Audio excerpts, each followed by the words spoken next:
여러분 안녕하세요. 구글의 스마트폰 실전 활용 총정리입니다. 여러분은 구글이 검색 기능에 숨겨진 다양한 기능들이 있는 것을 아시나요? 이번 시간은 구글의 검색 기능 활용에 대해 자세히 알아보겠습니다.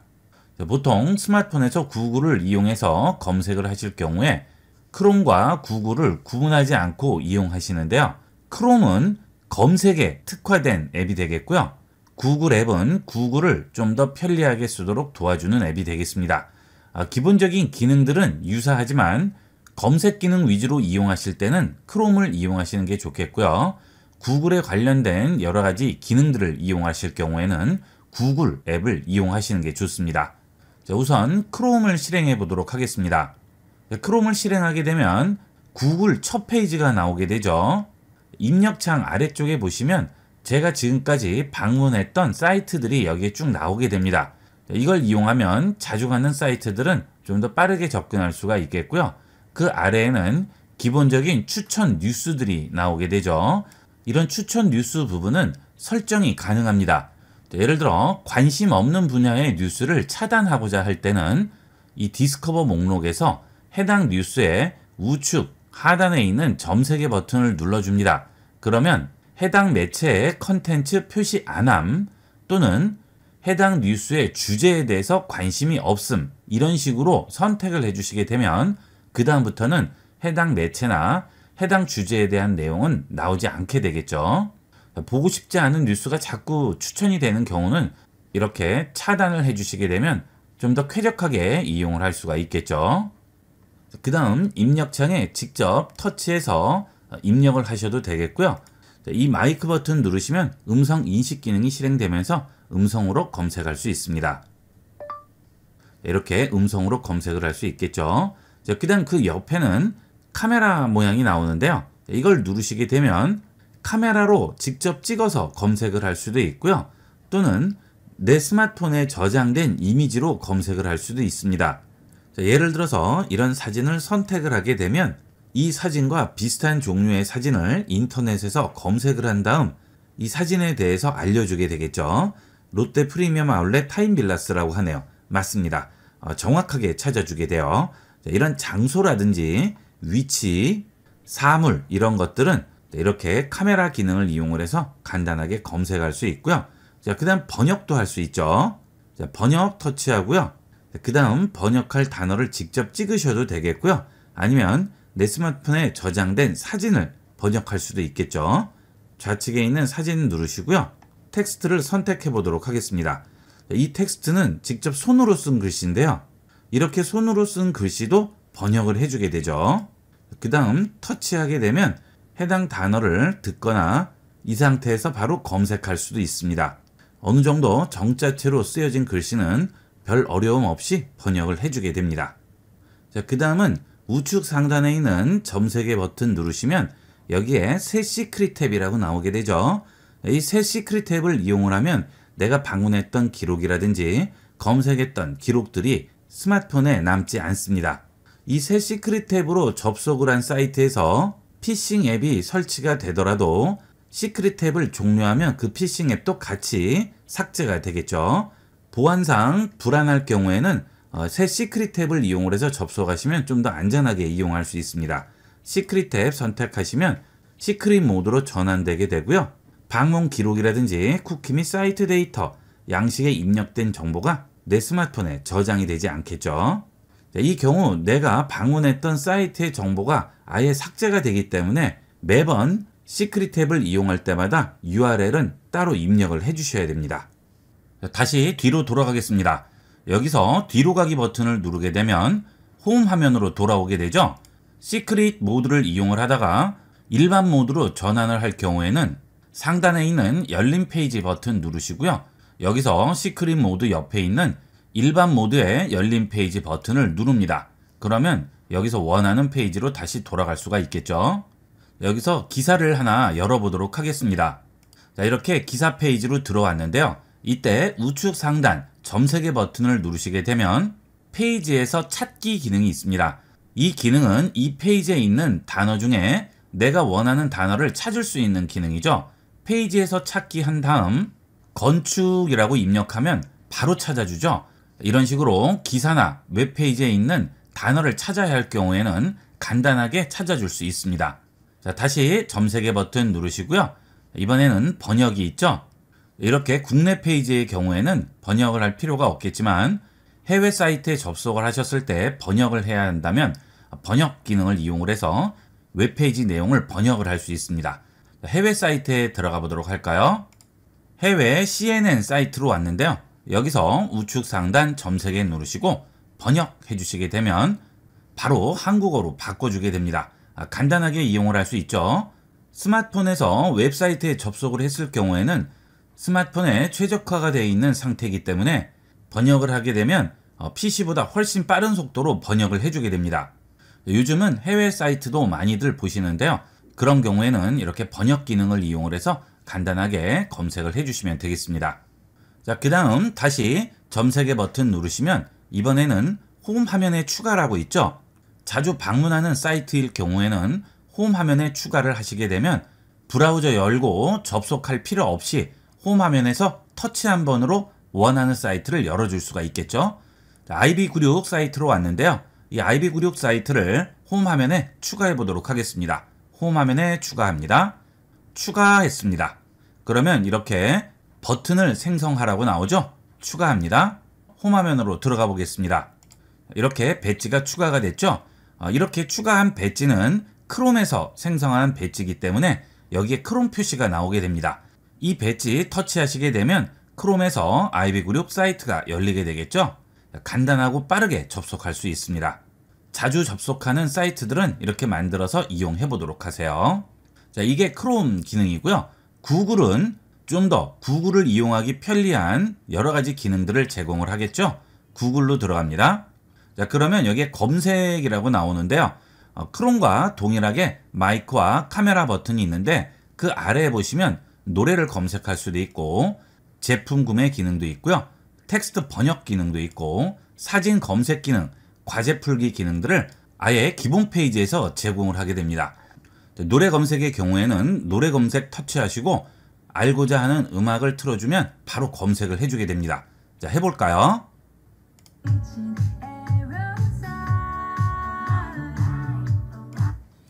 자, 바로 나오죠. 예전에는 20초에서 30초 정도의 분량을 틀어야만 알 수가 있었는데 요즘은 인공지능의 발달로 5초에서 10초의 음악만 들려줘도 바로 찾아주게 됩니다. 자, 가끔 길에서 음악을 들었을 때 궁금한 경우가 있는데요. 그럴 때 간단하게 이 구글 앱을 이용을 해서 찾아줄 수 있습니다. 그 다음 제품 구매를 이용을 해서 원하는 사물을 찍게 되면 제품을 구매할 수 있는 사이트로 연결이 되게 됩니다. 자, 제품 구매 선택할까요? 그러면 이렇게 카메라가 나오게 되죠. 자, 여기서 위쪽을 아래로 쓸어 내린 다음 해당 물체를 사각형 안에 넣은 다음 셔터 탭을 터치하면 이렇게 쇼핑 사이트 목록이 나오게 되고요. 원하는 쇼핑몰에 접속해서 구매를 할 수 있겠습니다. 그 다음 텍스트 번역과 사진 검색은 크롬과 동일하게 이용을 하시면 되겠습니다. 그 다음 구글에도 디스커버가 나오게 되죠. 추천 뉴스들이 나오게 되는데요. 여기 있는 점세개 버튼을 누르시면 크롬과 동일하게 주제에 관심이 없을 경우 관심 없음 버튼을 눌러서 더 이상 관련된 주제로 뉴스가 나오지 않게 되겠습니다. 그 다음 관심 있는 뉴스거나 나중에 다시 봐야 할 그런 뉴스일 경우에는 해당 뉴스에 있는 하트를 터치하게 되면 좋아요가 등록이 되면서 아래쪽에 있는 저장된 메뉴를 터치하시게 되면 좋아요 표시함에 금방 좋아요를 등록한 뉴스가 나오게 되겠죠.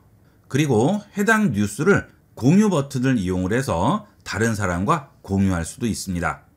그 다음 이 구글 앱에서도 상단에 있는 프로필 버튼 누르시게 되면 새 시크릿 탭이라고 나오게 되죠. 크롬과 동일하게 시크릿 탭에서 이용을 할 수 있습니다. 그리고 이 구글에서는 검색 기록도 찾아볼 수가 있습니다.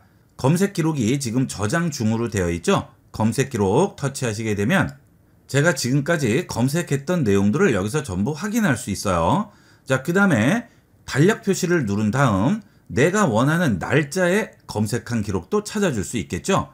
여기 있는 달력 다시 누르시고요. 연도를 바꿔주도록 하겠습니다. 자, 22년도로 바꿔볼게요. 자, 그 다음 1월 5일 날 어떤 것을 검색했는지 찾아보도록 하겠습니다. 적용합니다. 그러면 검색했던 기록들이 전부 남아있죠. 이런 식으로 내가 지금까지 검색했던 기록들도 전부 찾아볼 수가 있어요. 예전에 검색했던 내용들이 생각이 나지 않을 경우에는 이 검색 기록을 이용을 해서 찾아볼 수가 있고요. 만약 이 검색 기록이 남아있는 게 싫으실 경우에는 다시 검색 기록 누르고 들어가셔서 웹 및 앱 활동에 저장 터치하신 다음 사용으로 되어 있는 부분을 사용 중지를 눌러서 중지해 주시게 되면 더 이상 기록이 되지 않겠죠. 이것은 편리한 대로 이용하시면 되겠고요. 그 아래에 보시면 활동보기 및 삭제라고 있죠. 구글의 다양한 기능 중에 원하는 기능을 이용한 활동만 삭제할 수 있습니다. 지도 기능만 사용 기록을 삭제할 수도 있고요. 카메라를 이용한 검색 활동만 삭제할 수도 있죠. 번역이라든지 쇼핑이라든지 원하는 활동만 삭제를 할 수 있습니다. 자, 이런 것들은 굉장히 편리하게 이용을 할 수 있어요. 자, 그 다음은 매번 이렇게 삭제하는 게 귀찮으실 경우에는 자동 삭제를 선택을 해주시면 내가 따로 지우지 않아도 자동으로 삭제가 되게 됩니다.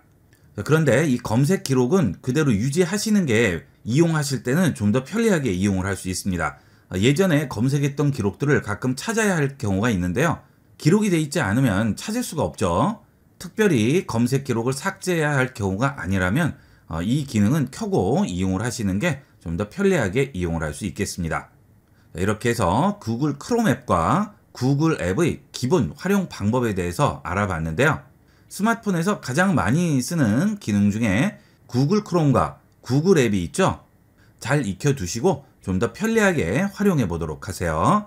스마트폰에서 가장 많이 사용하는 중요한 기능 중에 하나가 카메라 기능이죠. 이번 시간은 스마트폰 카메라 기능 중에 꼭 알아두어야 할 기능과 최근 원 UI 6.0으로 업데이트되면서 새롭게 추가된 기능들을 알아보겠습니다. 카메라 실행합니다. 카메라를 실행하게 되면 기본적으로 사진이 선택되게 됩니다.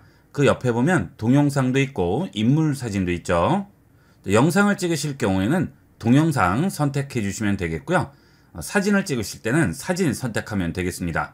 사진과 동영상에서의 차이점은 동영상은 피사체가 좀 더 확대돼 보이고요. 사진은 피사체가 좀 더 작아 보이게 되죠. 그래서 거리를 여러분이 판단을 하실 때 동영상을 찍으실 경우는 좀 더 떨어져서 찍으셔야 되고요. 사진을 찍으실 때는 조금 더 가까이 가서 찍으셔야지 여러분이 원하는 피사체의 크기를 정확하게 찍을 수가 있겠죠. 그 다음은 인물 사진이 있죠. 인물 사진은 좀 더 확대가 되게 됩니다. 인물 사진 선택해 볼게요. 그러면 많이 확대가 돼서 나오죠. 그리고 대상과의 거리도 1에서 1.5m 정도를 유지해야지만 제대로 찍어줄 수 있습니다. 자, 좀 떨어뜨려 볼까요? 거리를 좀 더 떨어뜨렸는데요. 이렇게 인물 사진을 선택하게 되면 스마트폰에서 피사체 중에 인물을 정확하게 판단해서 구역을 잡아주죠. 이렇게 노란색으로 구역을 잡아주는데요. 그 구역 외에 나머지 부분들은 여러 가지 효과를 줘서 인물을 좀 더 부각되게 만들어줍니다. 자, 인물 사진을 선택한 상태에서 좌측에 보시면 배경 효과 주는 기능이 있는데요. 이 경우는 스마트폰마다 다르죠. 어떤 스마트폰은 아래에 있는 경우도 있고요. 우측에 있는 경우도 있습니다. 자, 좌측에 있는 배경 효과를 눌러보겠습니다. 그러면 몇 가지가 나오죠. 첫 번째는 블러 효과죠. 자, 아래 보면 블러라고 나오죠.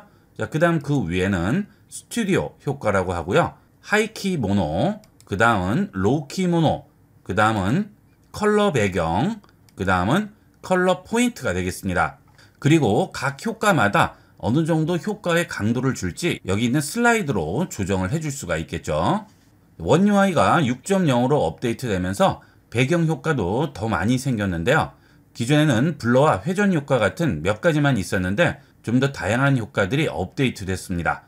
블러의 경우는 여기 있는 슬라이드를 이용하면 배경을 흐리게 만들어줍니다. 그래서 좀 더 인물이 부각되게 나오죠. 자, 그 다음 그 위에는 스튜디오 효과죠. 스튜디오 효과는 실내 스튜디오에서 조명으로 효과를 보는 그런 연출을 하게 됩니다.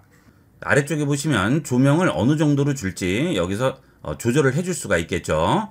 조명을 조절을 해주고요. 효과의 강도도 조절을 해줄 수 있습니다. 이 두 개를 이용을 해서 얼굴에 반사되는 조명을 조절을 해줄 수 있어요.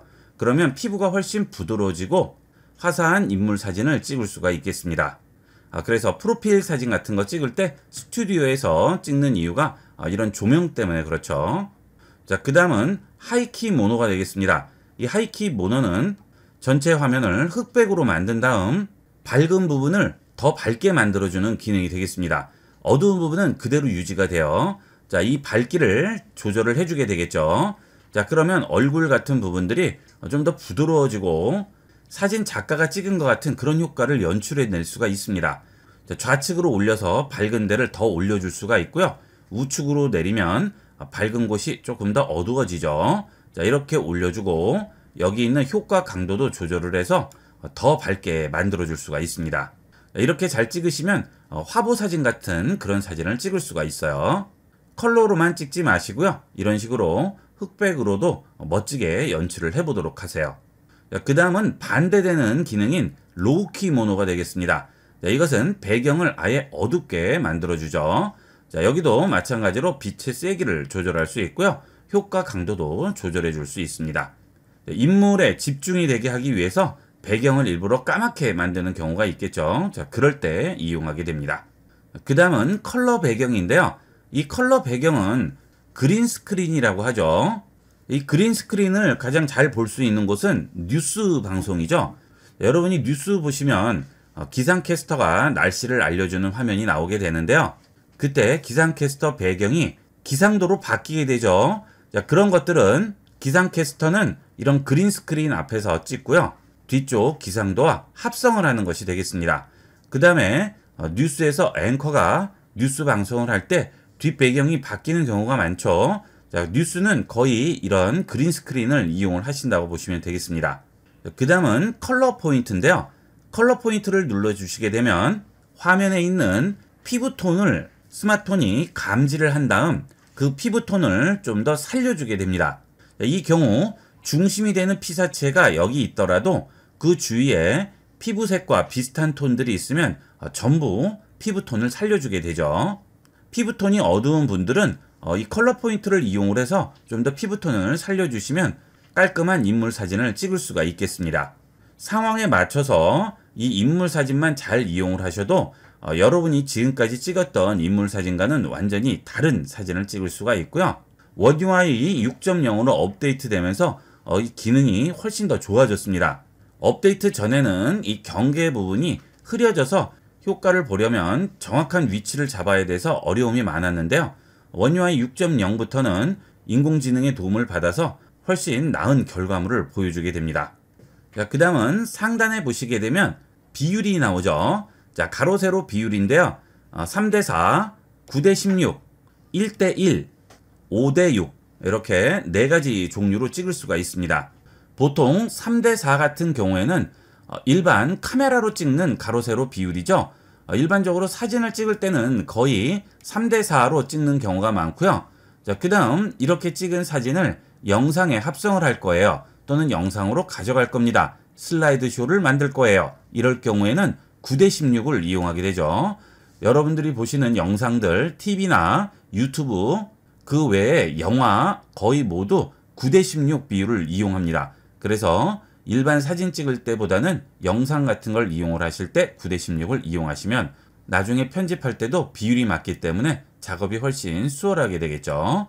자, 그 다음에 1대1은 보통 인스타나 SNS에 많이 사용하죠. 자, 5대6은 변형 비율인데요. 제 스마트폰의 경우에는 5대6 비율이기 때문에 이렇게 5대6이 나오게 되고요. 여러분은 아마 풀로 나올 겁니다. 풀은 스마트폰 화면 전체를 채워주는 비율이 되겠죠. 그 경우에는 스마트폰마다 비율이 다 다르기 때문에 풀이라고 나오게 되겠습니다. 그 다음은 여기에 12M이라고 되어 있는데요. 이걸 터치하시면 50M으로 바뀝니다. 이것은 해상도가 되겠습니다. 당연히 수치가 높은 것이 좀 더 해상도가 좋겠죠. 하지만 용량도 많이 차지하고요. 찍을 때 약간의 텀이 생깁니다. 셔터를 누르고 약간 텀이 지난 다음 사진이 찍히기 때문에 즉석에서 바로바로 찍고 용량이 적은 사진을 원하실 경우에는 12M으로 이용을 하도록 하세요. 그 다음은 모션 포토 기능이 여기 들어와 있죠. 사진을 찍을 때 이렇게 한 컷만 찍는 게 아니고요. 앞 뒤에 1, 2초 정도를 좀 더 추가를 해서 GIF 애니메이션 같이 찍어주게 됩니다. 그 중에서 원하는 부분만 사진을 추출할 수가 있죠. 그래서 모션 포트를 찍으시는 분도 많으신데요. 이 경우도 용량이 기본 사진에 비해서는 몇 배 이상 늘어나게 되겠죠. 자, 그리고 필터 기능이 들어와 있습니다. 자, 필터를 누르시게 되면 필터와 얼굴 두 가지가 나오죠. 자, 필터를 선택하고 좌측에 있는 필터 버튼을 누르시면 여러 가지 필터 적용을 해줄 수 있습니다. 차분한, 롤리, 겨울 여러 가지 필터들이 있죠. 이 필터들을 이용을 해서 좀 더 이쁜 사진을 찍을 수가 있고요. 흑백 사진도 이렇게 찍을 수가 있습니다. 특이하고 이쁜 사진을 찍을 경우에는 이렇게 필터를 이용하시면 되겠고요. 좀 더 다양한 필터는 아래쪽에 있는 플러스 버튼을 누르셔서 필터 다운로드를 이용을 해서 여러분이 원하는 필터를 다운로드해서 이용할 수 있습니다. 자, 보시면 여러 가지 무료 필터도 많이 있죠. 보시고 이용하면 좋은 필터들은 다운받아서 활용해 보도록 하세요. 자, 그 다음은 얼굴이죠. 자, 얼굴 눌러보시면 지금 꺼진 상태인데요. 이걸 다시 누르시면 얼굴 조정을 해줄 수가 있습니다. 자, 부드럽게 기능이죠. 부드럽게 기능은 우측에 있는 슬라이드를 이용을 해서 얼굴을 부드럽게 만들어 주고요. 그 다음은 톤 조절인데요. 톤 조절을 이용을 해서 피부톤을 조절을 해줄 수 있습니다. 자, 그 다음 턱선이죠. 자, 이걸 이용을 해서 턱선을 좀 좁혀줄 수도 있고 늘려줄 수도 있습니다. 자, 그 다음은 눈 크기도 여기서 바로 조절을 해줄 수 있죠. 자, 이것은 실시간으로 바로 적용이 됩니다. 원 UI가 6.0으로 업데이트 되기 전에는 갤러리에서 이미 찍어 놓은 사진만 적용을 할 수 있었는데 원 UI 6.0부터 AI 기능이 추가되면서 이렇게 실시간으로 조절을 해줄 수 있습니다. 저 같은 경우는 지금 화면을 캡처하는 것이기 때문에 여러분한테는 적용되는 모습이 바로 보이지 않을 텐데요. 실제 이용을 하시면 바로 적용이 되게 됩니다. 자, 그 다음은 좌측에 배율이 나오게 되는데요. 0.6, 1배, 3배 이렇게 세 종류가 나오게 되는데요. 여기 있는 이 세 가지는 스마트폰 카메라가 제공하는 광학줌 기능이 되겠습니다. 화질에 전혀 영향을 받지 않고 카메라 자체가 지원하는 확대와 광각 기능인데요. 손가락 두 개로 확대를 해보도록 할게요. 자, 그러면 그 외에 배율도 나오게 되죠. 자, 이것은 소프트웨어적으로 배율을 확대하는 게 되겠습니다. 자, 이렇게 됐을 경우에는 사진의 화질은 당연히 떨어질 수밖에 없겠죠. 자, 하지만 이렇게 1배, 3배까지는 화질의 손상 전혀 없이 확대하거나 또는 광각으로 찍을 수 있는 배율이 되겠습니다. 되도록이면 여기에서 표시되는 배율을 이용하시는 게 좋겠고요. 화질이 좀 떨어져도 상관없다 하실 경우에는 배율을 이렇게 손가락으로 확대해서 이용하시면 되겠죠. 자, 물론 이렇게 한 4배 정도까지는 큰 영향은 없겠지만 이렇게 배율이 많이 올라가게 되면 많이 지저분하게 되죠. 되도록이면 배율은 광학줌 배율 안에서 이용을 하도록 하세요. 그 다음은 후레쉬나 지연 셔터 같은 것들은 기존의 카메라 앱과 동일하게 이용을 하시면 되겠습니다. 그 다음은 화면을 터치해서 초점 잡는 방법도 동일하죠. 원하는 곳에 초점을 고정을 하는 것은 터치하고 기다리면 노란색으로 바뀌고 초점이 고정되게 되죠. 자, 그러면 앞쪽에 다른 물체가 있더라도 초점이 바뀌지 않고 계속 이 부분에 고정이 되게 됩니다. 그 다음 밝기 조절도 해줄 수가 있죠. 자, 이렇게 노란색으로 나와 있을 경우 주변 밝기와 상관없이 계속 이 밝기를 유지를 해주게 되겠죠. 자, 다시 터치하면 하얀색으로 바뀌면 언제든지 초점은 바뀌게 됩니다. 자, 만약에 앞에 피사체가 있을 경우 자, 초점이 바뀌죠. 다시 원래대로 초점이 돌아가죠. 이런 식으로 하얀색일 경우에는 피사체의 위치에 따라서 초점이 자동으로 바뀌게 됩니다. 그 다음 설정으로 들어갑니다. 자, 그러면 원 UI 6.0부터 새로 생긴 기능들이 몇 가지가 있죠. 자, 고급 인텔리전스 옵션이라고 있습니다. 자, 이것은 화질 최적화 기능인데요. 화질을 최소화, 중간, 최대를 이용을 할 수가 있습니다. 이 기능은 사진에만 적용이 되고요. 빠르게 사진을 찍어야 할 경우에는 최소를 이용해야지 셔터를 누르는 순간 바로 사진이 찍히게 되겠죠. 화질 최적화를 최대로 주게 되면 셔터를 누르는 순간과 실제 사진이 찍히는 순간에 약간의 텀이 생기면서 정확한 순간 포착을 할 수 없을 수도 있습니다. 상황에 따라서 여러분에게 맞는 화질 최적화를 이용을 하도록 하세요. 그 다음은 고급 사진 옵션에 들어가시게 되면 프로 모드 사진 형식이라고 있는데요. 여길 들어가시면 JPG 형식과 로우 형식 두 가지가 있습니다.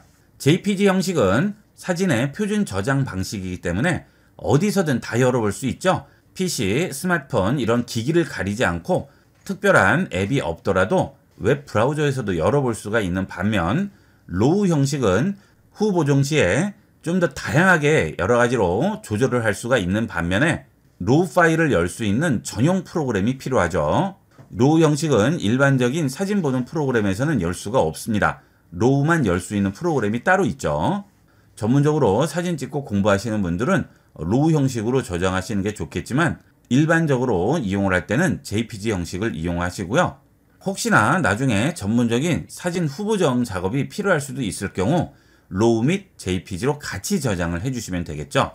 그 대신 로우 파일은 JPG의 10배 정도의 크기를 갖습니다. 그만큼 사진에 대한 많은 정보를 가지고 있는 거죠. 그만큼 공간을 많이 차지하게 되겠습니다. 그 다음은 대상 추적 AF죠. 카메라로 피사체를 찍을 때 피사체가 계속 움직이거나 촬영하는 사람이 움직일 경우 초점이 안 맞는 경우가 있죠. 자, 그러면 다시 조절을 해줘야 되는데 대상 추적 AF에 체크를 해주시게 되면 스마트폰에서 알아서 초점을 맞춰주게 됩니다. 이거는 켜고 이용하시는 게 좋겠죠. 이렇게 해서 스마트폰 카메라의 필수 기본 기능과 원 UI 6.0으로 업데이트되면서 새로 생긴 기능들에 대해서 알아봤습니다. 지금 말씀드린 기능들은 사진을 찍으신다면 필수적인 기능들이니까 꼭 알아두도록 하세요. 스마트폰이 느려지거나 오류 현상이 있거나 바이러스나 피싱이 의심될 때 가장 확실한 해결 방법은 스마트폰 초기화인데요. 스마트폰 초기화를 잘못해서 홈 화면으로 진입을 못하거나 자료를 전부 날려버리는 경우가 있습니다. 그 다음은 휴대폰을 변경을 했을 때 더 이상 쓰지 않는 휴대폰을 누군가에게 판매를 하거나 버리는 경우가 있죠. 이런 경우 내 스마트폰에 있는 나에 대한 모든 정보를 고스란히 다른 사람에게 넘길 수 있습니다. 내 손을 벗어나는 스마트폰은 반드시 초기화를 해주셔야 되겠습니다. 이번 시간은 스마트폰 초기화 방법을 자세히 알아보겠습니다. 스마트폰을 초기화하시기 전에 제일 중요한 부분은 여러분 스마트폰에 들어있는 자료를 백업받는 것이죠. 스마트폰 백업을 받는 방법은 클라우드로 백업을 할 수도 있고요. 외부 메모리를 이용을 해서 스마트폰을 백업을 받는 수도 있죠. 제일 간단하고 확실하게 백업을 받는 방법은 삼성 스마트 스위치를 이용을 해서 PC로 백업을 받는 방법이 되겠습니다. 저 같은 경우에는 삼성 스마트 스위치가 설치가 되어 있습니다. 설치된 앱을 확인해 보면 삼성 스마트 스위치라고 있죠. 이 앱을 이용을 하면 스마트폰과 컴퓨터를 연결해서 스마트폰의 모든 자료를 백업을 받을 수 있습니다. 네이버에서 삼성 스마트 스위치로 검색하시면 삼성.com에서 스마트 스위치를 다운받을 수 있는 링크를 확인할 수 있습니다. 여기를 들어가시게 되면 아래쪽으로 내려가시면 기존에 쓰는 기기가 무엇인지 물어보죠. 갤럭시 눌러주시고요. PC 또는 맥에서 백업 및 복원이라고 하죠. 여기 선택합니다. 그 다음 아래로 내려가시면 윈도우용 스마트 스위치나 맥용 스마트 스위치를 다운받을 수 있습니다. 이 버튼을 누르시면 바로 다운로드 할 수 있습니다. 다운로드 한 다음 더블 클릭해서 설치만 해주시면 스마트 스위치 바로 실행할 수 있죠. 자, 스마트 스위치 실행해 볼게요. 그러면 스마트폰과 컴퓨터를 케이블로 연결하라고 나오죠. 자, 컴퓨터에 USB 케이블을 꽂아 주시고요. 백업할 스마트폰에 USB 케이블을 연결을 해줍니다. 자, 그러면 휴대전화에 접근 허용할지 물어보죠. 허용합니다. 자, 그러면 디바이스가 연결된다고 바로 나오게 되고요. 권한이 필요하다고 하죠. 스마트폰에서 계속 눌러줍니다. 전부 허용해 줍니다. 그러면 이렇게 위에 연결하기라고 나오게 되고요. 연결을 위한 권한 필요에 다시 시도를 눌러주죠. 자, 그러면 이제 디바이스를 연결을 하게 되겠죠. 자, 그러면 이렇게 연결됐다고 나오죠. 그러면 백업을 받기 위해서 여기 있는 백업 버튼을 누릅니다. 그러면 백업 항목이라고 나오게 되고요. 전화, 연락처, 메시지, 앱, 홈 화면, 설정, 사진, 동영상, 오디오, 문서 파일, 전부 백업을 받을 수가 있죠. 자, 그 다음 백업을 눌러주시면 스마트폰의 모든 데이터를 PC로 백업을 해주게 됩니다. 백업해 볼게요. 자, 그러면 백업 항목을 불러오게 되고요. 스마트폰에서는 데이터 전송 중이라고 나오죠. 자, 이때 케이블 분리하면 안 되겠죠. 자, 이렇게 해서 전부 백업을 해주시면 되겠습니다. 자, 그 다음은 카톡도 백업을 해주셔야 되겠죠. 자, 이렇게 모든 백업이 완료가 됐으면 이제 설정으로 들어갑니다. 그리고 반드시 명심하셔야 될 부분은 스마트폰 계정에서 로그아웃을 해주셔야 돼요. 만약 로그아웃을 안 하고 그냥 초기화를 하게 될 경우에 구글락이 걸려서 스마트폰이 벽돌폰이 될 수도 있습니다. 꼭 명심하도록 하세요. 자, 일단 삼성 계정부터 로그아웃을 하셔야 되겠죠. 설정에 들어가면 제일 위쪽에 삼성 계정이 있죠. 삼성 계정 들어가세요. 자, 저는 이미 로그아웃을 한 상태인데요. 로그아웃을 하기 전에 계정이 뭔지 간단하게 옆에다 써주시면 되겠죠. 계정을 여러 개를 가지고 계신 분도 있기 때문에 이 스마트폰은 어떤 계정을 이용을 했는지 메모장에 미리 써두도록 하세요. 자, 이렇게 해서 삼성 계정을 일단 로그아웃 하시고요. 이미 로그아웃 되어 있는 분들은 상관없죠. 계정 등록이 되어 있는 분들만 로그아웃을 해주시면 되겠습니다. 자, 그 다음 아래로 내려가시게 되면 구글이라고 있습니다. 자, 구글로 들어가세요. 그러면 본인 계정이 보이겠죠? 자, 이 계정에서도 로그아웃을 해주셔야 됩니다. 이게 제일 중요한 부분이에요. 제대로 로그아웃을 해주지 않으면 스마트폰 초기화가 되지 않을 수도 있고요. 초기화 후에도 문제가 있을 수 있습니다. 그리고 이 계정은 반드시 써두셔야 되겠죠. 메모장에 써두시고요. 계정도 로그아웃 합니다. 자, 구글 계정을 확인을 하셨으면 바로 위에 있는 계정 및 백업으로 들어가세요. 여기서 계정 관리로 들어갑니다. 그러면 지금 구글 계정이 여기 등록된 게 보이죠? 자, 이 계정을 로그아웃 하시면 되겠습니다. 자, 선택한 다음 계정 삭제합니다. 자, 삭제할지 물어보죠? 삭제합니다. 자, 그러면 이제 계정이 없어졌죠? 자, 이제 초기화 해주시면 되는 겁니다. 자, 뒤로 돌아가신 다음 일반으로 들어가세요. 그 다음 아래쪽으로 내려가시면 여기에 초기화라고 있습니다. 여기서 초기화를 선택하게 되면 아래쪽에 4가지 초기화가 나오게 됩니다. 모든 설정을 초기화하는 경우는 설정 부분만 초기화하는 거죠. 스마트폰에 들어있는 사진, 앱 이런 것들은 건드리지 않고요. 설정 값들만 초기화를 해주게 됩니다. 그 다음 네트워크 설정 초기화는 스마트폰에 등록된 와이파이, 블루투스 이런 네트워크 관련된 내용만 초기화를 해주게 되겠죠. 그 다음 접근성 설정 초기화는 스마트폰 설정에 있는 접근성 부분만 초기화를 해주게 됩니다.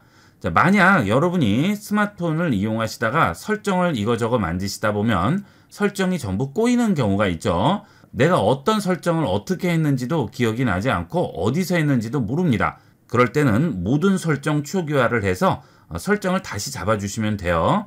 자, 우리는 기기 전체 초기화를 해보도록 하겠습니다. 자, 기기 전체 초기화 합니다. 그러면 다음 데이터가 삭제된다고 하죠. 구글 계정, 시스템 앱 데이터 설정, 다운로드한 앱, 음악, 사진, 기타 다양한 내용들 전부 초기화가 됩니다. 공장 초기화라고 하죠. 자, 이렇게 해서 초기화를 해주시면 이제 이 스마트폰은 완전히 공장에서 나온 상태로 초기화가 되는 거죠. 자, 이렇게 초기화를 하게 되면 스마트폰에 나도 모르게 설치된 피싱 앱이라든지 바이러스, 멀웨어 이런 것들은 완벽하게 삭제가 되겠죠. 자, 초기화 하겠습니다. 자, 모두 삭제할지 물어보죠. 모두 삭제합니다. 그러면 이제 스마트폰이 완전 초기화가 되게 됩니다. 당연히 시간은 어느 정도 걸리겠죠. 자, 초기화가 끝났는데요. 환영합니다 라고 나오고요. 자, 여기에 한국어, 그 다음에 시작 버튼이 보이죠. 자, 시작합니다.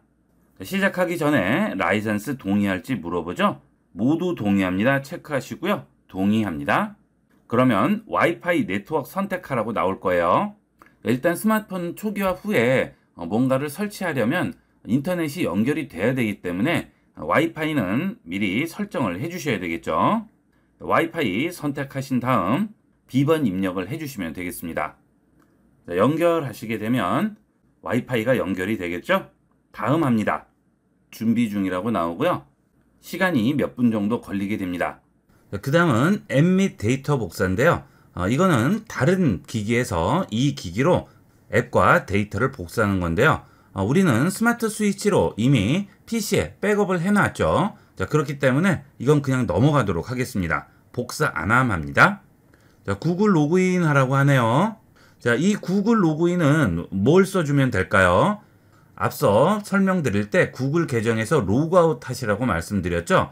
자, 그 로그아웃 한 계정을 간단하게 메모해 놓으시라고 말씀드렸는데요. 그 계정을 여기에 써주시면 되겠습니다. 필요 없는 분은 나중에 로그인을 하셔도 되겠고요. 아니면 지금 바로 로그인을 하셔도 되겠죠. 자, 저는 지금 바로 로그인을 할까요? 다음 합니다. 자, 비번 입력하라고 하죠. 다음 합니다. 자, 이렇게 해서 모든 설정이 끝나게 되면 초기 홈 화면이 나오게 되겠죠. 자, 이제 백업을 해 놓았던 이 스마트폰 파일들을 다시 복원을 해야 되겠죠. 자, 스마트폰에 케이블을 또 연결을 해 주시고요. 스마트폰에서 허용 버튼 눌러 주셔야 되겠죠. 자, 그러면 PC에서 디바이스를 연결을 하게 됩니다. 자, 권한 필요하다고 하죠. 자, 스마트폰에서 또 권한 설정을 해 주셔야 됩니다. 계속, 더보기, 허용. 이렇게 연결하기가 나오게 되면 PC에서 다시 시도 선택합니다. 그러면 이제 연결이 되게 되겠죠. 자, 앞서는 우리가 백업을 했죠. 자, 이제 복원을 해주시면 됩니다. 복원 버튼만 누르시면 자동으로 PC에 저장되어 있던 스마트폰의 내용들이 전부 스마트폰으로 복원이 되게 되겠죠. 자, 이런 식으로 스마트폰을 백업하고 초기화하고 복원하는 과정을 알아봤는데요. 초기화한다고 하면 굉장히 겁내시는 분들이 많은데요. 1년에 한 번 정도는 초기화를 해주시면 좀 더 쾌적하게 이용을 할 수 있고요. 피싱이 의심되는 사이트를 잘못 눌렀다든가 의심되는 사이트에 접속한 후에 스마트폰이 에러가 난다거나 갑자기 느려지게 되면 초기화를 한 번씩 해주시면 좀 더 안전하게 이용을 할 수가 있겠죠. 요즘은 개인정보 때문에 사고가 많죠. 쓰지 않는 휴대폰을 다른 사람에게 전달할 경우에는 꼭 이렇게 초기화를 하도록 하세요. 자주 이용할 필요는 없지만 한 번씩은 써야 되는 그런 기능이니까 잘 기억해 두셨다가 필요할 때 이용해 보도록 하세요. 스마트폰의 실전 활용입니다. 스마트폰에서 가장 기본이 되는 기능은 통화 기능이죠. 단순하게 통화 용도로만 사용하시는 분들이 많으신데요. 전화 앱의 통화 화면에 숨어있는 여러가지 다양한 기능들에 대해서 알아보도록 하겠습니다. 전화 앱 실행합니다. 그 다음 전화를 걸어보도록 하겠습니다. 연락처에 있는 사람을 선택하고 통화 버튼을 누릅니다. 이렇게 통화 연결이 되게 되면 통화 시에 나오는 기본 메뉴가 나오게 되죠. 여기서 녹음 버튼을 누르면 지금 현재 통화하는 내용을 녹음을 할 수 있습니다.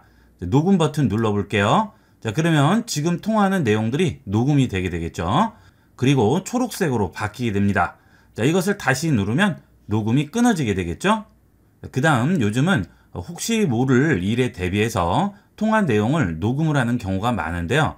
통화를 하다 보면 녹음 버튼 누르는 것을 깜빡하는 경우가 많죠.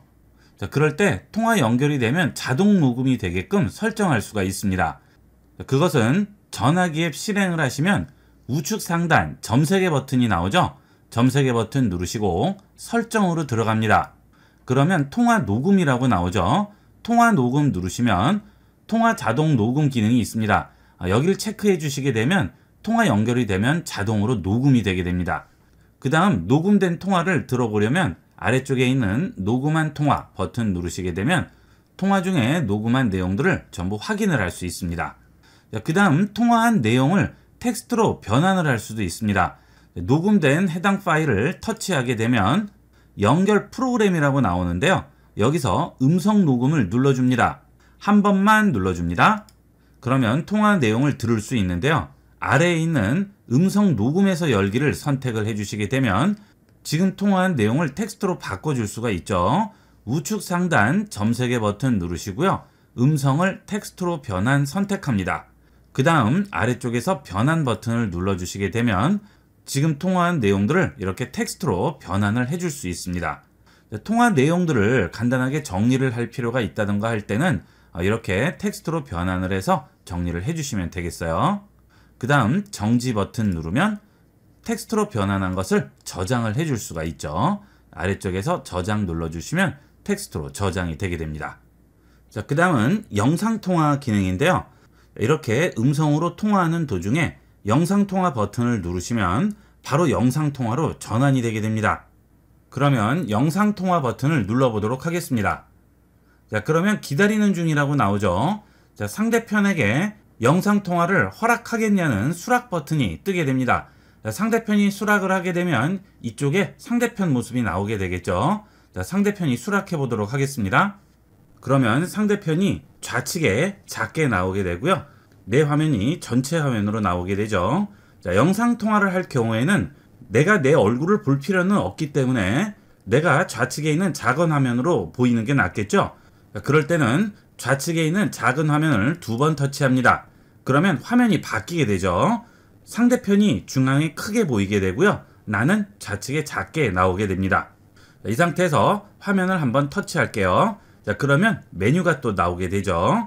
여기서 내 소리 차단을 선택하게 되면 내 소리가 상대편에게 들리지 않게 되겠고요. 스피커를 켜게 되면 스피커폰으로 소리가 나게 됩니다. 그 다음 전환 버튼은 스마트폰 카메라가 앞면을 비출지 뒷면을 비출지 여기 있는 전환 버튼으로 전환을 해주시면 되겠습니다. 지금은 전부 뒷면으로 해놨는데요. 다시 누르면 앞면으로 바뀌게 됩니다. 그 다음은 내 얼굴을 상대편에게 보이기 싫거나 또는 주위가 지저분해서 카메라에 비치지 않게 하고 싶을 경우에는 카메라를 꺼주시면 상대편에게 내 얼굴이 보이지 않게 되겠죠. 이것은 편리한 대로 이용을 해주시면 되겠고요. 그 다음 여기는 자물쇠 모양을 누르시게 되면 화면이 꺼지지 않고 이 상태 그대로 유지가 됩니다. 어느 정도 통화를 하시다 보면 화면이 어둡게 바뀌거나 잠자기 모드로 들어가서 화면이 까맣게 나오게 되는데요. 여기는 자물쇠 모양을 걸어주게 되면 계속 이 상태로 유지가 되겠죠. 그 다음은 효과 기능이죠. 효과 눌러볼게요.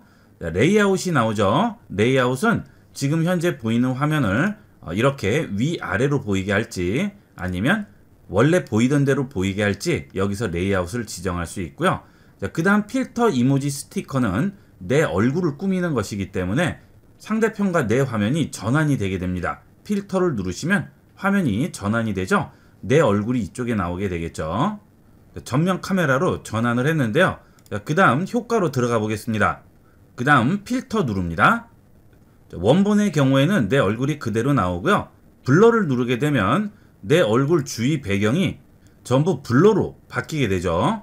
그래서 주위 배경을 보이기 싫을 경우에는 이렇게 블러를 이용하시면 되겠고요. 핑크로즈, 아이보리, 빛바랜 여러가지 필터 기능이 있죠. 흑백을 누르시면 흑백으로 바뀌게 되겠습니다. 자, 그 다음 이모지 선택해 볼까요?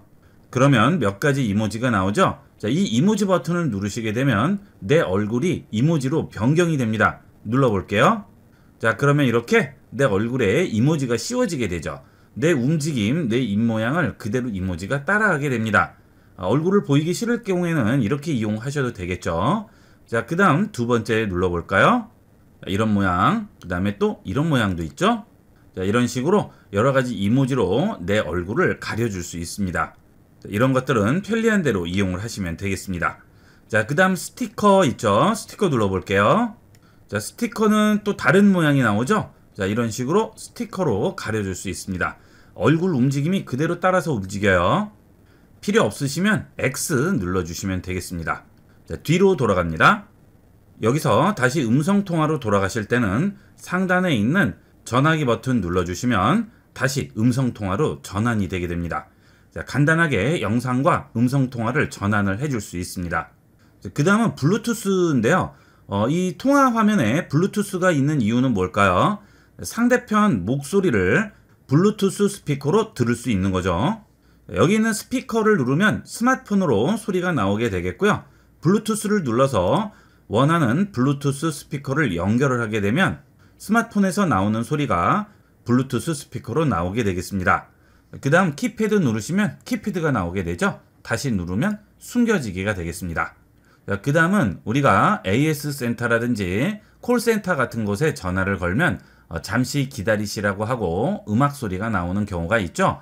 이 전화기 앱에도 그런 기능이 있습니다. 상단에 있는 점색의 버튼을 누르시면 통화대기라고 나오죠.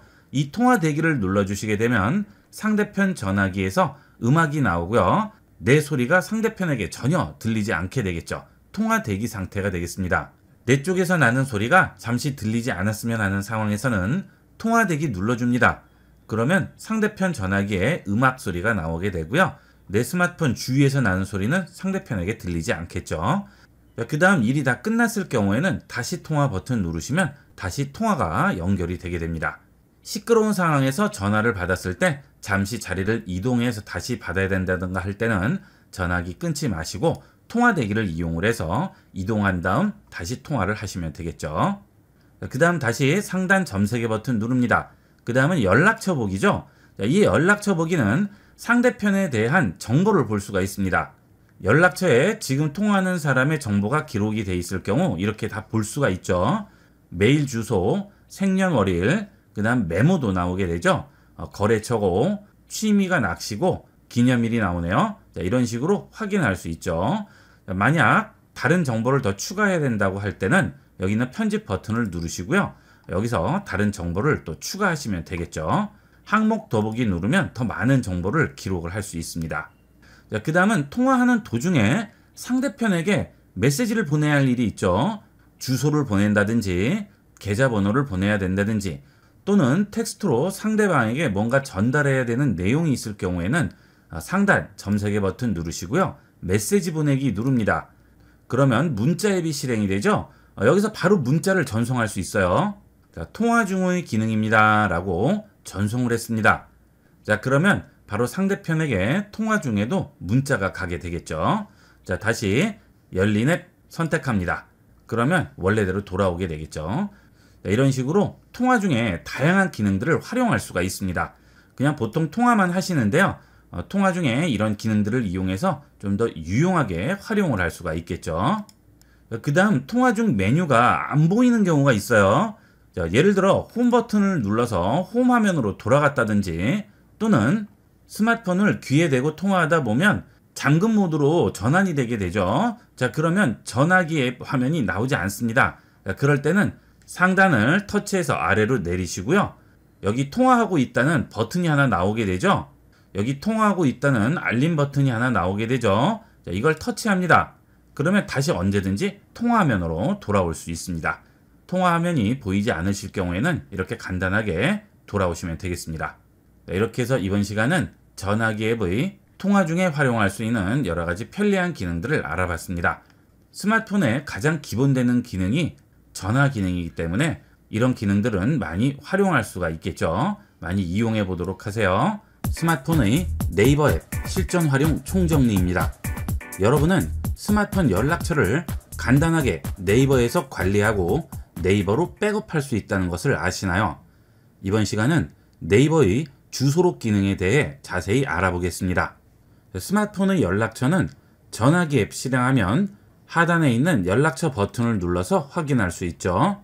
이렇게 연락처가 저장되어 있을 경우 스마트폰을 분실했다던가 또는 다른 스마트폰에 이 연락처를 옮겨야 된다든가 또는 연락처를 추가하거나 관리를 하고자 할 때 전화기 앱의 연락처 기능에서만 이용하시는데요. 요즘은 스마트폰에 이런 주소록이나 연락처를 전부 저장을 해놓기 때문에 스마트폰 초기화라든지 스마트폰이 고장났을 때 연락처가 전부 분실돼서 낭패를 보시는 경우가 많은데요. 그럴 경우를 대비해서 연락처를 백업을 해두시면 안심하고 이용을 할 수 있겠죠. 스마트폰에 있는 이 연락처를 네이버에 백업하는 방법부터 알아보겠습니다. 전화기 앱 실행하시고 연락처 들어오신 다음 우측 상단 점세개 버튼 누르시고 연락처 관리로 들어가세요. 그러면 여기에 연락처 내보내기라고 있죠. 이 연락처 내보내기를 이용을 해서 내 스마트폰에 있는 연락처를 하나의 파일로 묶은 다음 그 파일을 네이버로 전송을 해서 네이버에서 관리할 수 있습니다. 자, 연락처 내보내기 합니다. 자, 지금 모든 연락처가 10개가 저장이 되어 있는데요. 자, 이것을 일단 내장 저장 공간에 저장을 하도록 하겠습니다. 연락처를 내보낼 위치를 선택하라고 하죠. 자, 여기에 내장 저장 공간이 있습니다. 이걸 선택하세요. 그러면 체크 표시가 되죠. 자, 그 다음 아래쪽에 내보내기 버튼을 누르시면 스마트폰에 저장되어 있는 연락처들을 하나의 파일, VCF 파일로 묶어서 스마트폰의 저장 공간에 저장을 하게 됩니다. 확인합니다. 자, 이제 네이버 앱을 실행하시고 이 연락처를 가져오면 됩니다. 홈 화면으로 돌아갈게요. 자, 이 네이버 앱은 구글 플레이 스토어에서 네이버로 검색해서 간단하게 설치하시면 되겠죠. 네이버 앱 실행합니다. 이때 네이버 계정이 있으셔야 되겠죠. 그리고 계정이 있으신 분은 로그인을 하셔야 되겠습니다. 좌측 상단 줄세개 버튼 누르시고요. 여기서 계정을 선택하시고 로그인 하시면 되겠습니다. 그 다음 네이버에서 주소록을 실행하도록 하겠습니다. 네이버 주소록은 좌측 상단 줄세개 버튼 누르시면 아래쪽에 주소록이라고 있습니다. 내 도구 부분에 보면 주소록이 있죠? 주소록 실행합니다. 저 같은 경우 이미 주소록이 저장이 되어 있죠. 자, 여기서 우측 상단에 줄세개 버튼 다시 누릅니다. 그러면 제일 아래쪽으로 내려가시게 되면 폰 연락처 업로드라고 있습니다. 자, 이 기능을 이용을 해서 스마트폰에 금방 저장한 하나의 파일로 묶인 연락처를 네이버 주소록에 포함을 시킬 수가 있습니다. 폰 연락처 업로드 합니다. 그러면 폰 연락처 업로드 창이 나오게 되죠. 자, 우측에 있는 리프레시 버튼을 눌러주세요. 그러면 네이버에서 연락처에 액세스하도록 허용할 건지 물어보죠. 허용합니다. 그러면 내 연락처를 바로 불러오게 됩니다. 따로 지정을 하지 않아도 네이버 앱에서 알아서 해당 연락처를 가져오게 됩니다. X 버튼 눌러서 닫습니다. 그러면 지금 올린 연락처가 네이버 주소록에 전부 들어오게 돼요. 자, 이제 스마트폰에 있는 연락처가 네이버로 전부 백업이 된 상태죠. 그 다음 이 연락처를 스마트폰에 복원할 수 있습니다. 예를 들어 스마트폰에 있는 연락처가 지워졌어요. 전부 지워볼까요? 자, 지금 스마트폰에서 연락처를 전부 지운 상태인데요. 네이버 앱으로 들어가겠습니다. 여기서 지금 네이버에 저장된 주소록을 스마트폰에 저장을 해주도록 할게요. 우측 상단 줄세개 버튼 누르시고 아래쪽으로 내려가서 폰 연락처 다운로드 합니다. 그러면 지금 네이버 주소록에 있는 모든 연락처들을 하나의 파일로 묶어서 스마트폰에 저장을 해주게 됩니다. 자, 폰 연락처 다운로드 하겠습니다.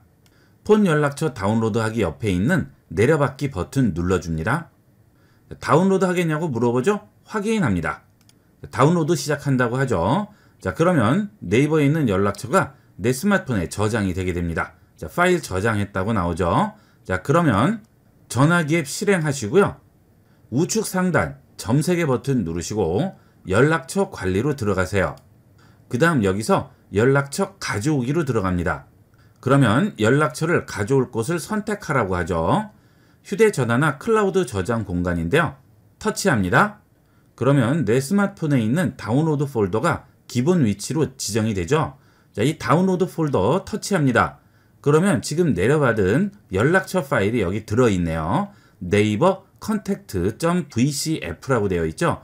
이 파일이 네이버에서 내려받은 주소록 파일이 되겠습니다. 자, 체크할게요. 그 다음 완료합니다. 자, 연락처를 어디로 가져올지 물어보죠. 휴대전화로 가져오겠습니다. 그 다음 아래쪽에서 가져오기 합니다. 그러면 이 연락처가 내 스마트폰에 추가가 되게 되겠죠. 확인합니다. 자, 이제 연락처로 들어가 볼까요? 자, 어때요? 네이버에 올라와 있던 연락처들이 지금 스마트폰으로 전부 들어와 있죠. 자, 이런 식으로 간단하게 네이버를 이용을 해서 스마트폰에 있는 연락처를 백업하고 다시 복원할 수 있습니다. 자, 이런 식으로 이용하게 되면 연락처 분실에 걱정 없이 안전하게 이용을 할 수 있겠죠. 자, 그 다음 연락처를 수정한다든지 또는 연락처를 추가한다든지 할 때도 꼭 스마트폰에 들어와서 하지 않아도 상관없다는 얘기죠. PC, 스마트폰, 디바이스를 가리지 않고 네이버에 접속을 해서 주소록에만 들어가면 간단하게 연락처를 수정하거나 추가하고 또는 지울 수가 있죠. 네이버 앱 실행하시고요. 좌측 상단 줄세개 버튼 누르고 주소록으로 들어가겠습니다. 그 다음 수정을 해보도록 할까요? 예를 들어서 이 번호를 수정할 거예요. 터치하고 들어갑니다. 그러면 전화번호 등록을 할 수가 있고요. 메일 주소, 메모 전부 등록을 할 수 있죠. 우측 상단에 있는 연필 버튼을 누르시면 전부 수정이 가능합니다. 모바일, 회사, 팩스, 메일, 이름 전부 수정할 수 있죠. 그 다음 프로필 사진도 추가할 수 있고요. 아래쪽으로 내려가시면 다양한 정보도 전부 입력을 할 수 있습니다. 자, 이런 식으로 이용을 하시면 작은 스마트폰 화면을 보시고 연락처 같은 것들 추가하실 필요 없이 넓은 PC 화면에서 간단하게 연락처를 추가할 수가 있겠죠. 그 다음 전화번호나 그 외의 정보를 추가하는 것이 아니고요. 연락처 자체를 아예 추가를 하려면 상단에 있는 플러스 버튼 누르시면 새 연락처를 추가할 수가 있습니다. 그 다음 필요 없는 연락처를 삭제할 경우에는 상단에 편집 버튼 누르면 연락처를 체크해서 삭제할 수 있습니다. 그리고 네이버 주소록에서 전화를 걸거나 또는 메시지를 보낼 수도 있습니다. 자, 해당 연락처에 전화기 모양을 터치합니다. 그러면 전화기 앱이 실행되면서 해당 연락처로 전화를 할 수가 있고요. 그 옆에 메시지 버튼 누르면 메시지 앱이 실행되면서 메시지를 보낼 수도 있겠죠. 그 다음 메일 주소가 있는 그런 연락처들은 메일 표시도 나오게 됩니다. 여기서 메일을 누르시게 되면 바로 네이버 메일이 실행이 되면서 원하는 사람에게 메일을 전송을 할 수 있습니다. 그리고 파일도 첨부할 수 있고요. 네이버 주소록의 장점이라고 한다면 전화를 걸고 메시지를 보내고 메일을 보낼 때 해당 연락처로 따로 들어가지 않아도 주소록에서 모든 걸 다 할 수 있다는 그런 장점이 있습니다. 자, 그리고 이렇게 연락처를 네이버에 전부 저장을 하게 되면 내 개인정보 유출의 위험성이 있을 수 있죠. 누군가 내 계정을 도용을 해서 내 연락처를 볼 수도 있기 때문에 더 관리에 조심해야 되겠죠. 자, 그래서 우측 상단 줄세개 버튼 누르시고요. 프라이버시 보호 설정을 이용을 해서 여러분의 연락처를 더 안전하게 보호할 수 있습니다. 이 프라이버시 보호 설정을 이용하게 되면 네이버 인증서나 2단계 인증을 이용해야만 들어갈 수가 있어요. 2단계 인증은 내 스마트폰으로 본인이 맞냐는 문자가 날라오고 확인을 눌러야만 네이버에 접속할 수 있는 거죠. 요즘 스마트폰을 통한 피싱 범죄들이 굉장히 기승인데요. 이런 중요한 정보들이 저장되어 있는 여러분의 계정을 좀 더 철저히 관리를 하셔야 되겠습니다. 자, 이렇게 해주시면 복잡하게 스마트폰에서 연락처 관리하실 필요 없이 네이버에서 간단하게 관리할 수 있고요. 언제든지 필요하면 불러올 수도 있고 PC에서도 열어볼 수 있고 스마트폰에서도 열어볼 수 있습니다. 그리고 기기가 바뀌었을 경우에 언제든지 네이버 앱 실행하신 다음 주소록에 들어오셔서 연락처 다운로드 하시면 스마트폰에 다시 복구할 수 있겠죠. 자, 가끔 중요한 연락처를 스마트폰에 넣어놨다가 전부 날아가서 낭패해 보시는 분들 많으신데요. 네이버를 이용하시면 아주 편리하고 간편하게 주소록을 백업하고 복구할 수 있습니다. 혹시 모를 상황에 대비해서 연락처는 꼭 백업을 이런 식으로 받아 놓도록 하세요. 이렇게 해서 이번 시간은 스마트폰의 연락처를 네이버로 백업하고 복구하는 방법에 대해서 알아봤습니다. 이번 시간은 여기까지 하도록 하겠습니다. 감사합니다. 본 영상을 시청해주신 모든 분께 감사드립니다. 좀 더 체계적으로 컴퓨터 및 모바일 기기 사용법을 배우려면 www.ib96.com, ibcomputer교육.com을 추천드립니다. 그리고 저희 채널에 구독과 멤버십 회원으로 가입해주시면 좀 더 좋은 컨텐츠로 보답하겠습니다. 감사합니다.